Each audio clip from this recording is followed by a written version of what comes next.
Buenos días, tengan mucha paz. Soy el Padre Julio desde el Eremitorio Emaús de la Iglesia Antigua Diversidad Cristiana.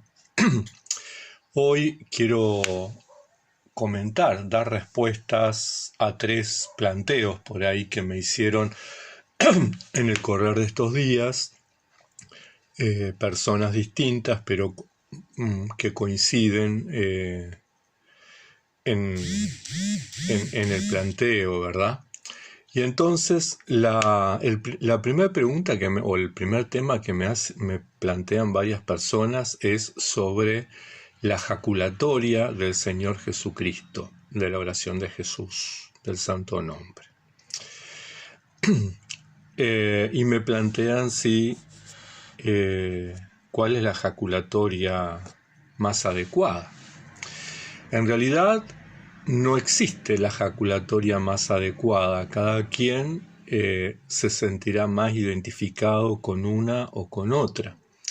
Desde quienes simplemente dicen Señor ten piedad, a quienes dicen la más elaborada, Señor Jesucristo, Hijo de Dios, ten piedad de mí, pecador. Uno tiene que ir buscando aquella que se adecue más a la experiencia de fe de uno, a la vivencia de Dios, al ritmo de la oración personal. La otra cosa que me plantean vinculado a este primer tema es si, otros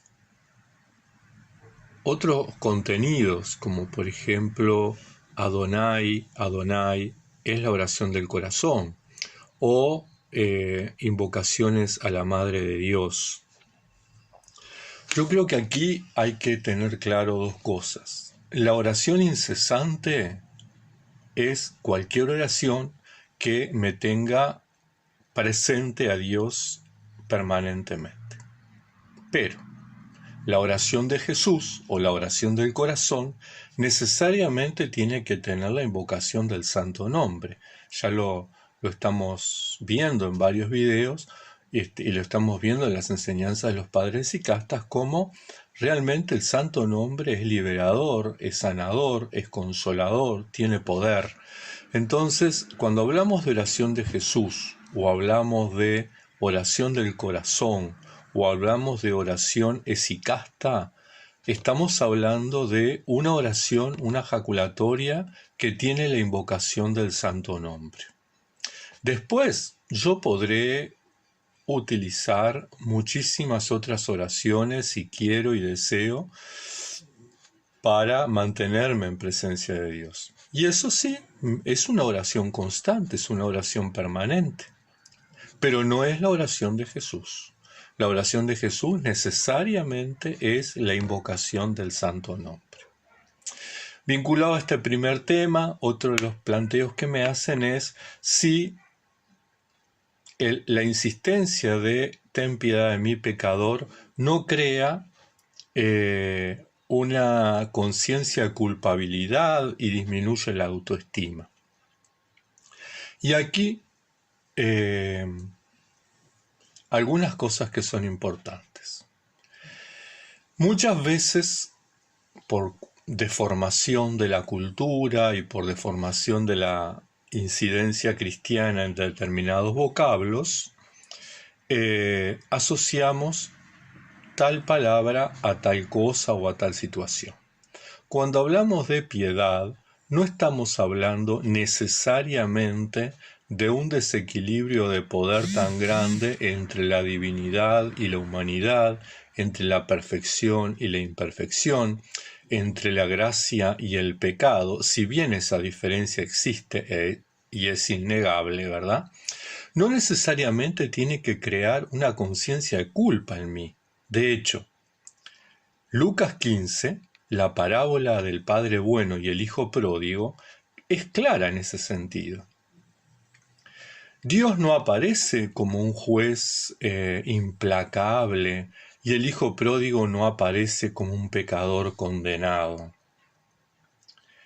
Ambos son recreados por Jesús y nos presenta a Dios como un Padre bueno, capaz de salir al encuentro del hijo cuando el hijo se arrepiente, un padre que devuelve la dignidad, un padre que devuelve el señorío, un padre que abraza, un padre que hace fiesta, un hijo que es perdonado, un hijo que agradece, se permite, se deja revestir con la ropa nueva, se deja calzar, se deja poner el anillo en el dedo, pasa a la fiesta. Entonces, no estamos hablando de una persona que ha disminuido su autoestima, sino que por el contrario, las acciones de Dios hacen que su autoestima se consolide y crezca, ¿verdad? Porque a medida que va dignificándose, que Dios lo va dignificando, se va pareciendo más a ese Padre, ¿verdad? Va recobrando eso que había perdido del Padre. Así que, vinculado al primer tema, quería plantear estas cosas. El segundo tema, ¿cuál es la verdadera iglesia? Y aquí cada uno va a tirar para su lado. Los ortodoxos van a decir que son ellos, los católicos romanos van a decir que son ellos, los evangélicos van a decir que son ellos, porque volvieron a las raíces, en fin. Y aquí yo creo que es importante dos cosas. Primero, conocer historia. Y segundo, ser autocríticos. Desde que Jesús murió hasta el año 72, en que los cristianos fueron expulsados de la sinagoga en la asamblea de Jafnia, la iglesia como institución no existía. Los cristianos éramos dentro del judaísmo la secta de los nazarenos, así nos llamaban. Y más tarde nos llamaron cristianos en Corinto. Por lo tanto, no tenemos ninguna fundación de iglesia, institución hasta el año 72. De hecho, el libro de los Hechos de los Apóstoles dice que los apóstoles iban al templo a orar y a participar de los sacrificios.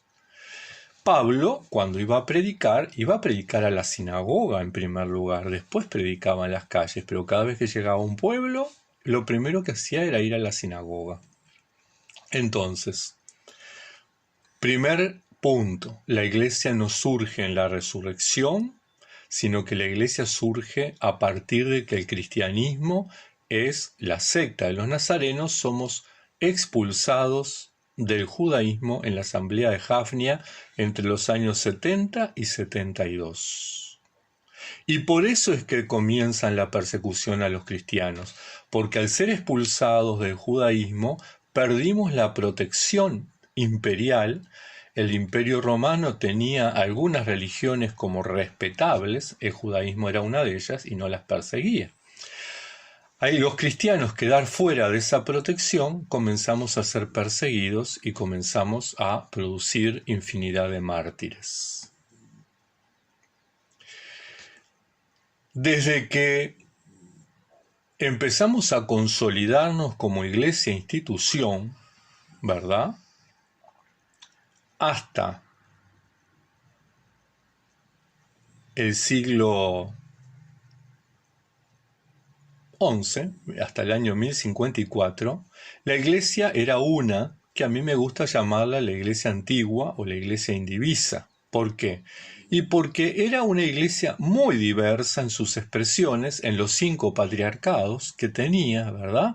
El patriarcado de Roma, el de Constantinopla, el de Alejandría, el de Jerusalén, y me falta uno que no me acuerdo. Bueno, pero eran 5 patriarcados.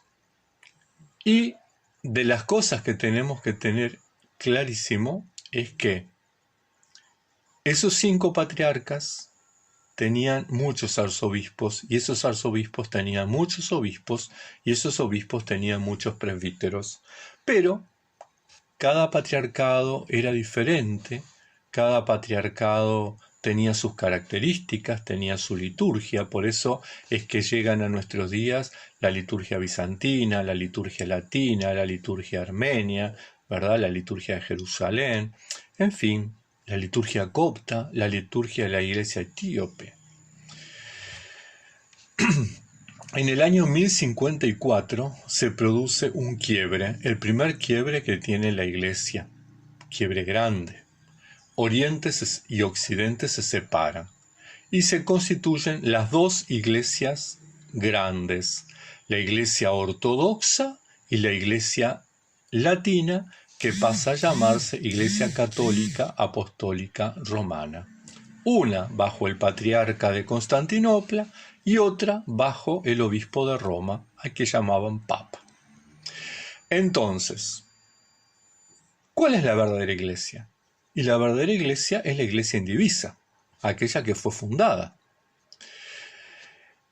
A medida que pasan los años, dentro de Occidente, si bien la Iglesia Oriente se mantiene unida entre sus diversos patriarcados, sus diversos patriarcas, mantiene una cierta unidad. La Iglesia Latina comienza a subdividirse en el año 1517, se produce la Reforma Luterana. En el año 1534 se produce la Reforma Anglicana. En el año 1850 y algo se produce la Reforma Veterocatólica. Y así sucesivamente nos vamos dividiendo en Occidente. Entonces, hablar de que tal o cual iglesia es la verdadera es un error histórico grave. Mucho más grave, más aberrante, es decir que Jesucristo fundó tal o cual iglesia. Jesucristo es el fundamento de la iglesia cristiana, no de las denominaciones, cada una peleada por su lado. Jesucristo es fundamento de la iglesia que subsiste en cada una de las denominaciones, en cada denominación que es fiel al Evangelio, en cada denominación que predica y practica el Evangelio de Jesucristo. Entonces, aquellos hermanos, aquellas hermanas que están aferrados a conceptos erróneos y condenan de herejes o de sectarios a sus otros hermanos cristianos, llamado de atención. Importante el diálogo ecuménico, importante la tolerancia, importante aquel pasaje del Evangelio: Señor, hay unos que están predicando en tu nombre y se lo prohibimos. Y Jesús les dice: no se lo prohíban, porque el que no está con nosotros está contra nosotros. Aquel que predica a Jesús, aquel que predica la salvación de Dios, aquel que predica el reino de Dios, está con Jesús, no importa el nombre y apellido de la denominación que tenga. Entonces, hermanos, hermanas, a estudiar historia de la Iglesia, y a no quedarnos repitiendo como papagayos enseñanzas que no tienen ni fundamento bíblico ni fundamento histórico y que no están documentadas en ningún lado. Tercer tema. Algunos me preguntan las influencias, cómo manejar el tema de las influencias que tiene la vida familiar, la vida social, las amistades, el trabajo, con la vida eremítica, con el proyecto eremítico. Yo creo que lo primero que tenemos que tener es claro el proyecto. Es decir, si yo tengo claro cuál es mi vocación y cómo estoy respondiendo, entonces lo demás lo voy adaptando. Por ejemplo, si yo opto por llevar una vida de reclusión, bueno, evidentemente tengo que suprimir las amistades, suprimir los vínculos familiares, suprimir todo lo que es contacto con el entorno, porque yo opté por recluirme. Si yo opto por llevar una vida eremítica en la ciudad, bueno, la historia va a ser otra. Por ejemplo, yo voy a tener que vincularme con la gente con la que trabajo, porque de algo tengo que vivir. Porque en una ciudad no puedo tener un huerto y no puedo tener animales que me mantengan, que me den sus elementos, ¿verdad? Sus productos para vivir. Si yo vivo en la ciudad, cuando saco la basura, la llevo al contenedor, me voy a cruzar con vecinos a los que voy a tener que saludar. Eso no quiere decir que yo todos los sábados haga una fiesta y vengan mis amigos, pero voy a tener contacto. Pero tengo que entonces regularlo y decir, bueno, ¿cómo va a ser mi vida social? ¿Voy a participar solo en los cumpleaños? ¿Voy a participar de otros eventos? ¿No voy a participar de nada? Pero tengo que tenerlo claro, o sea, tengo que tener claro cuál es mi proyecto. De lo contrario, va a suceder como a algunos hermanos les pasa que optan por una vida, pero la realidad les muestra otra. Y tengamos en cuenta, además, y para mí ir a las fuentes es muy importante, que los padres del desierto, salvo rara excepción que se recluían, tenían una cierta vida social.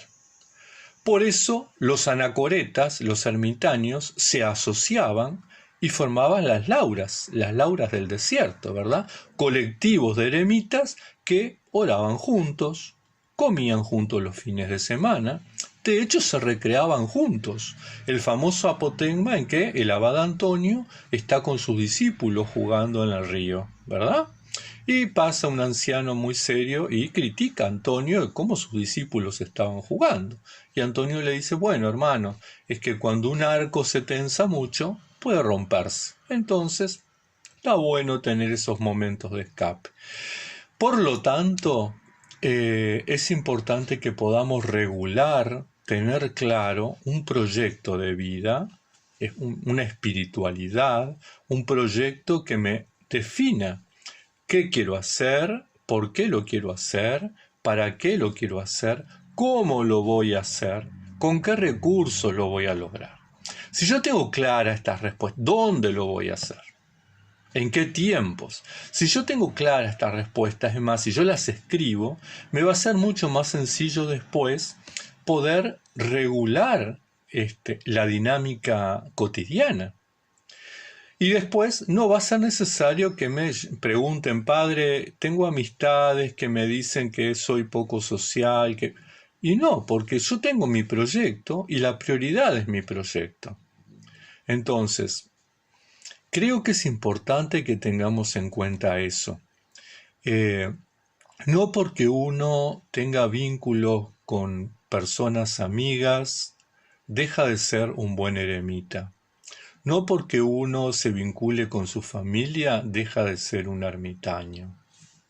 No porque uno tome un ómnibus y le diga buenos días al señor que maneja, o cuando se baja diga muchas gracias, hasta luego, deja de ser un buen eremita.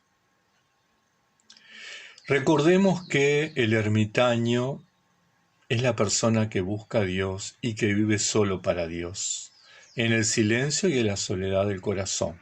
El entorno ayuda, pero no define. Hermanas, hermanos, espero haber contestado a las inquietudes de varios de ustedes. Pedimos a la Santa Madre de Dios que nos proteja, nos acompañe y nos bendiga hasta el próximo encuentro.